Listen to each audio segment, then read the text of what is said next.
We're going to do some myth busting on the channel today. And the myth is ties are terrible, horrible, slow sellers, and you should not buy them to flip. I'm not talking about buying ties in bulk where you take what you can get. What I want to talk about is if you are cherry picking ties at the thrift store, there's no reason you can't sell those ties just as fast as anything else that you would normally pull from a retail thrift. I listed 38 ties over a few days from January 22nd to January 26th, and I have already sold 26 out of the 38 ties in just the first 4 weeks since they've been listed. All right, let's try to rip through these quick because there are a lot of them. First up, we have an IKE Bahar. Bought this purely based on brand and is a fairly good looking tie with the navy background and gold woven pattern. $17.95. This was listed January 22nd and sold January 22nd, so it was up for less than a day. Up next, we've got a Joseph A. Bank. Don't thrift a tremendous amount of Joseph A. Bank. In this case, I picked it up because it was a nice paisley and it was a Jacquard. Jacquard is a term around ties that simply means the pattern is actually woven into the fabric. It's not printed on there, and that can be an indication of a higher end piece with a little more value. And overall, just thought it was a good looking tie. That was listed January 22nd and sold January 23rd. Here's a Brioni. That is a high-end menswear brand. I always pick up their ties when I find them. This one was just a nice blue with sort of a floral pattern woven in. I went back and forth with someone on offers and wound up selling this for $25. Probably could have held out for more, but I was in a selling mood. That was also listed January 22nd and sold on January 23rd, so less than a day. Here is a square tip knit tie. If you've watched any of my other tie videos, you know I look out for this type of tie and usually pick it up.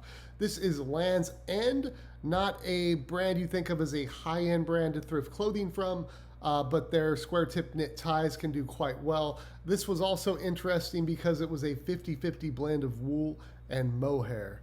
That was listed on January 23rd and sold January 24th, so there's another one that took just about a day. Here is a Brooks Brothers Repp tie. This is pretty classic look with the red and navy stripes. It's got some thin gold stripes as well. It's a vintage tag. That was listed January 24th and sold January 25th, so another one sold in just under a day. Here's another Brooks Brothers.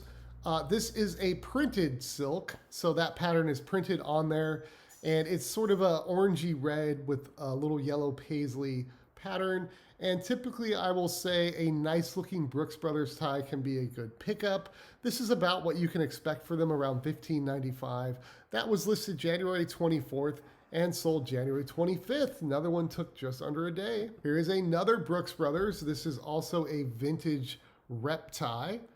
You see that tag, looks very old. Woven in England. The ones made in England are good to look out for, but the point here is vintage Brooks Brothers Repp ties are a pickup every time, all day long, if there's no condition issues. This one was listed January 24th and sold January 26th. All right, this is probably our highest price of the batch. Always fun and exciting to find Versace at the thrift store. However, just because you find a luxe brand like that doesn't mean it's a $100 item. What this had going for it, it had the Medusa heads on the front. It also is very hard to photograph, but it had this sort of reflective pattern that played off the light. If this was the classic Versace look with the Baroque pattern is what it's called, it would have went much higher. But $39.95 is fantastic on a thrifted tie. That was listed January 25th and sold January 26th. Up next, we have another square tip knit. This one is Rooster. And you know I'm going to pick up a square tip knit tie that is all wool. What made this one really interesting and let me price it up a little bit higher, it's pretty unusual to find patterns in this type of tie. Sometimes you'll find horizontal stripes and things like that, but this had this sort of V chicken foot red pattern knitted in as well. which made it super cool. So we got $24.95 there. This was listed January 23rd and sold January 26th. So that one took 3 days. All right, Roxy ties, looks like a no-name brand. The reason I picked this up, this is a Repp tie, and Repp ties sell well. It had a pretty nice color palette too, a little bit unusual. $17.95. That was listed January 24th, and that also sold January 26th. So just took a couple days there. Here is another one of these Land's End wool and mohair blend ties. I found these both at the same time, the red one and the green one together. Bought them both, listed them both. $24.95. That was listed January 23rd and sold January 27th, so that took just about 4 days. Here is a Trump tie. This is priced unusually low for me. Anyway, for a Trump tie, I normally price them higher. But when I got it home to photograph and measure, I realized it's a weirdo tie in that it's only 52 inches, which is short. Normally, Trump ties are around 60 inches, some of them even longer. This was unusually short to the point that I wondered if it was actually a kid's tie, but I couldn't find anywhere that said that they make kids ties. So just went ahead and listed it cheap since it was a weirdo one, $12.95. That was listed on January 22nd and sold January 27th. Here's another Brooks Brothers tie. This is a fouillard. Fouillard means small repeating geometric pattern, which is what we have here. You've got the blue sort of floral on the red background, $17.95. And that was listed January 24th and sold January 29th. Another one that took under a week to sell. Here's a great example of a content play. I thought this was a pretty interesting tie. It's clearly got the Western theme going on. It's got the cowboy roper guy riding a horse, and it's got all these different brands on it. And it was actually a limited edition tie that appeared to be hand numbered. But what this is a great example of is there were others of this exact same tie listed before mine, and they're still listed now. Mine sold quicker than the other ones, and it wasn't the lowest price. So if you don't think there's some amount of skill in presenting your listing and putting forth a great main photograph, I think this is a good example that shows making a high quality listing can definitely make your item stand out and sell faster. This was listed January 22nd, and that sold January 31st. Here's another Brooks Brothers vintage Repp tie. If you have not figured it out yet, vintage Brooks Brothers Repp ties are great to pick up. They always sell. I almost always get over $20 for them.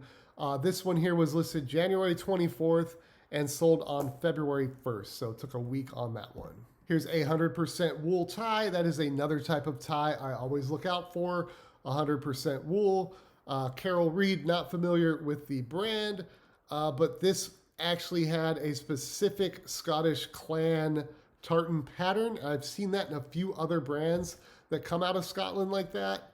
And so far, they've always sold for me, and this one did too. $22.95, listed on January 23rd, sold February 1st, so just over a week there. Here is another Repp tie. I'm not gonna pick up every Robert Talbot tie that I find.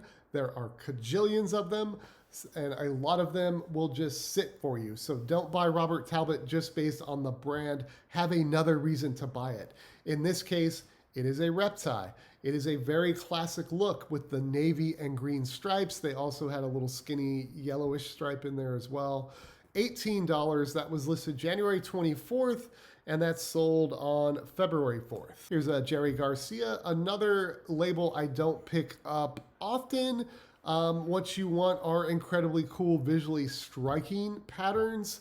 And this one really wasn't that bright, but I thought it was really interesting for a dark tie. The texture of it, you can't really tell in the photo. It was a very interesting fabric, almost like upholstery seeming, although it was 100% silk. So that was listed January 25th and sold February 5th. Right there at $15.95 is about the price point I normally expect on a Jerry Garcia tie. Here's another Joseph A. Bank. This had two things going for it. One, it was Jacquard. The pattern is woven in there. And this was extra long, 63 inches. Anything over 60 inches is a long or extra long necktie. And I will absolutely pick that up in a brand like Brooks Brothers. They tend to sell pretty well. This was listed January 22nd and sold on February 5th. Here we're switching it up. This is a bow tie. I will look at bow ties as well. The problem I have with a lot of bow ties, you'll find many bow ties with just no brand label whatsoever, which can make it more difficult to sell. This was a vintage Land's End bow tie. You can see that's a very old looking label. And it's a very dark, almost sort of ancient madder look. It is Repp silk, but it was a paisley on a dark red background. That's sold for $15.95, listed January 23rd, and sold on February 6th. Here's another Robert Talbot. This is a great example of when to pick up Robert Talbot. It is best of class, not that that's a huge deal, but this is a very thick, high quality tie. And again, it's Jacquard with the pattern woven into the silk. And a pretty nice looking burgundy and orange tie, but not a color combination you come across a lot. So I just thought it was a great looking high quality tie and priced it up $24.95. That was listed January 25th and sold February 7th. Here's another Brooks Brothers. You could call this a full yard because of the small pattern. Just thought it was cool being the orange background and a dragonfly print. And when I went to list it, I found there actually are quite a good many dragonfly Brooks Brothers ties listed, but didn't have a problem selling mine. $15.95 listed on January 24th, and that sold February 10th. Here's another Jerry Garcia. And this is a very nice, bright, striking pattern with the yellow and blue swirls. So I went ahead and picked that up. That was listed January 25th and sold February 10th. Here is another Brooks Brothers. It may seem like I pick up a lot of Brooks Brothers. I don't feel that I do in comparison to how many I come across. You'll find Brooks Brothers ties almost anywhere you find a good number of ties at a thrift store. So you just want to be choosy with which ones you pick up. And for some reason, I'm always drawn to the oranges. I don't know if it's my favorite color. I just think it looks cool. But I just thought this was a nice paisley on a light orange background. Got $15.95 for that, listed January 24th and sold on February 15th. And here is another Brooks Brothers tie. This one is a printed silk, but just a very nice looking blue floral on a dark red background. Again, $15.95, listed January 24th and also sold on February 15th. And then we've got one more. The ties from this particular batch kind of slowed way down after that, but I've got this vintage Wembley. It is a wool tie, but it has the style and look of a classic Repp tie, but it's obviously not Repp silk because it's not silk, it's wool. But just thought that was the perfect classic look, and being a wool tie, I wanted to pick that up and list it. Got $17.95 for that. That was listed January 22nd, and that sold on February 28th. Okay, so that's great. We sold a lot of the ties that we listed pretty quickly, but are we making any money? So my cost on the tie, on a thrifted tie, I'm typically paying $1. There are some stores I get ties for 50 cents, and there are some other stores that charge a bit more, $1.50 or $2.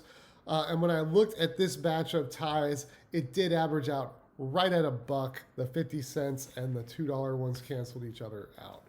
So looking at the gross sales of the 26 ties we just looked at, we had $492.90, so almost $500 in ties, minus shipping and fees, which were $172.92. We were left with $319.98 minus our $26 for cost of goods, and that is a net profit of $293.98, which gave me $11.30 profit on average per tie, which is probably about what you make on an average polo shirt or pair of jeans or something like that. So yes, it makes perfect sense to pick up ties for $1 when you can cherry pick those good pieces that we know are going to flip good. It's just as good as any other piece of inventory. So if I were you and I wanted to learn ties, I'd go ahead and hit that like button and hit that subscribe button, and you can add this to your repertoire and make even more money than before. Now let's go ahead and look at the ties that haven't sold yet, and I'll let you know what I was thinking when I picked those up. And it would be super great if everything that you thrifted sold within a month of listing, but that's just not always the case. So I thought I'd run through these real quick and just talk about why I picked these ones up. Is there anything different between these and the ones that have sold quickly? And I do think that these are good pickups and will flip within the next couple of months. So this one is Haynes and Bonner. This was not a brand I was familiar with, but you could tell it was a high-end tie. And there was a pretty good-looking sales history on eBay. So I went ahead and picked it up. It has not sold yet. It is just a blue and black striped tie. Got it priced for $14.95. Here's another Trump tie. I might have this price a little too high at $24.95, although I don't think so. It's a really cool looking tie, and I have had to wait a couple months for a Trump tie to move in the past, so not too worried about that. I think it's a solid pickup. All right, these next two might be a little bit questionable. They're both Gallery Partners ties, which seem to be made to help raise money for different museums. And I did see people trying to get pretty good money for these. I saw an okay sales history, although not a tremendous amount of listings. I just thought they were both very cool. I thought the content was great, and there seemed like there was some okay history of this type of museum-themed piece selling. And I was at a thrift store where I get ties for 50 cents. So I got this one with the weird sort of lion-y dragon thing. And then this one with, I don't know, it's like metal vines. I'm not even sure what it is, or if these actually represent pieces of art that are in these museums. I don't know. So we'll see how I do on those. Those are probably the most questionable of the batch. And then we have another bow tie. Wasn't familiar with this brand or label, R. Hanauer, but saw quite a few of their bow ties selling on eBay and thought it was a pretty cool geometric pattern as well. So I went ahead and picked that up. Here is a 100% lamb's wool tie. And I've always done well with 100% wool ties, and thought this one was pretty distinctive looking, being black with the white sort of window pane check on it, but no one has bid on that yet. Here is another square tip tie that hasn't sold yet. I really like it being square tip, and it's orange. However, it is not a fantastic brand, being Talia. Why I can't get my label shots to load here. Anyway, the brand is Talia, and one reason I probably could have left this behind is it is a polyester knit. It is not silk, so that could be why it's not selling. That might have been one to leave behind based on the material. Here is one, Peter Blair, not a brand I'm familiar with. Bought this purely for the content. We've got the baby blue background color, and then it's got crabs on it and nets, like for catching crabs or whatever. And I've always done well with sort of coastal themes and nautical themes and things like that. So I feel pretty good that someone will come along and scoop this up. Speaking of nautical themes, here's a Brooks Brothers tie with a nautical print, little sailboats and little lifesavers. Not really worried about that selling. Someone will definitely come by and pick that up. It's just anytime you're selling Brooks Brothers, there's going to be a lot of competition. There's probably a bunch of nautical Brooks Brothers ties listed. And here's a Brooks Brothers Repp tie, which, I'm not going to hesitate to pick up Brooks Brothers Repp ties. However, key difference between this one and the other ones that sold, this one is not vintage. And you'll notice the color palette is quite a bit different. It's brighter and purple. Most of your classic traditional Repp ties are in those darker color palettes, like the navies, the burgundies, the hunter greens, and things like that. So I think that is probably 2 reasons why this hasn't moved yet, but I think it definitely will. It's a great looking tie. We have a Ted Baker. Ted Baker makes great stuff. Not necessarily a high demand on the resale market for Ted Baker stuff, but really like that this was a baby blue paisley on a dark brown background. You don't see a lot of ties like that. It's a great looking tie. I feel pretty confident that that's going to move as well.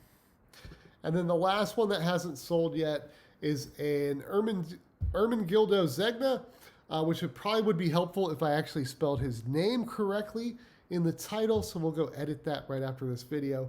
But just a red with floral print on it.